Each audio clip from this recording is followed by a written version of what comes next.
not only inaccurate, but I think the budget is in totality invalid. Hindi na pwede mo blanco-blanco dyan sa pera ng tao. Iginiit ni dati. Hey, shut up! Parang 3 points, Mario!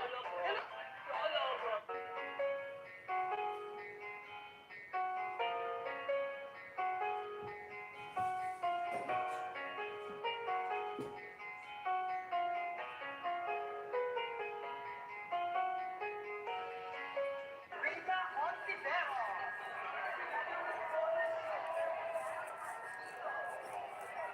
The doctor was performing an Pero sir, may 6,000.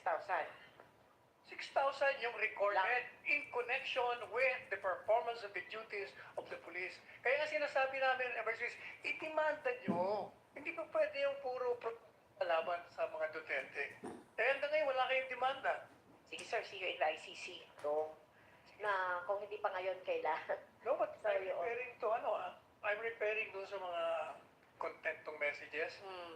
Parang effective. Top 10 Filipino TikTokers with the most followers. Number 10 is Wamos Cruz, who has 14.7 million followers. Number 9, Sonia Lopez has 16 million.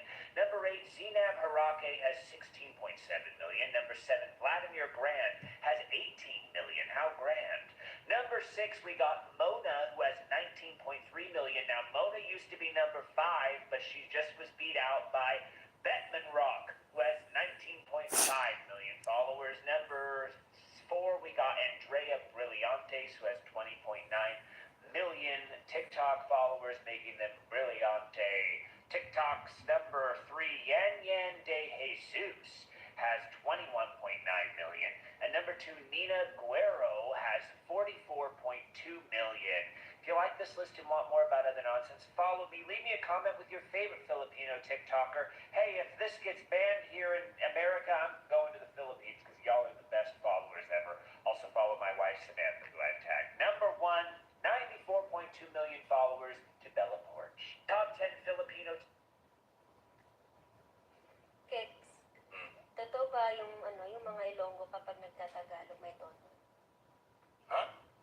Sino nagsabi? O excuse me, ang mga Ilonggo, mag-Tagalog, very fluent. Ay, kung sino nagsasabi, yan, mali-mali ang informasyon na naririnig mo. Ay, ambot na lang. 10 most powerful Bible verses that What's up, guys? We got a food review today. What's up, guys? We got a food review today. We got Jimmy the Greek. Yeah, sir. Jimmy the Greek. We got Jimmy the Greek. Yeah. I think they heard you the first time. I'm just making... Kuya Jay, may tanong po ako. Na-confine po kasi tatay ko since last month dahil sa sakit sa puso. I had to set him aside kasi may kapambarda. Nakaramdam ako ng konting guilt towards him because I have to admit, hindi naman to parang bago na. I had to set him aside kasi nag-pick up ang barda. Sakit yun.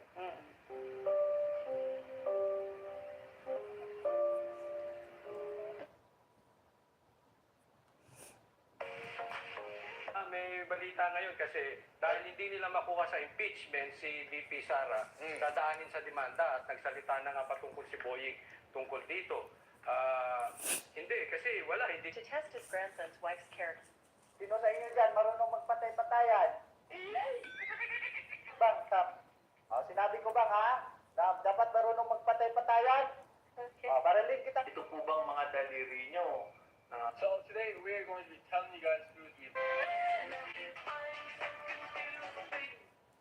Gusto mong makilala ang tunay na ugali ng isang tao? Lalabas yan sa oras ng kagipitan. Challenges will reveal your true character. Sa oras na gipit, problemado, at down na down ka, doon mo makikita ang tunay na ugali ng isang tao. Yung mga akala mong tropa, BFF, yun pa ang mga unang mawawala. Habang pahirap ng pahirap ang sitwasyon mo, doon lalabas ang mga tunay na kulay nila. Pero ang kagandahan dito,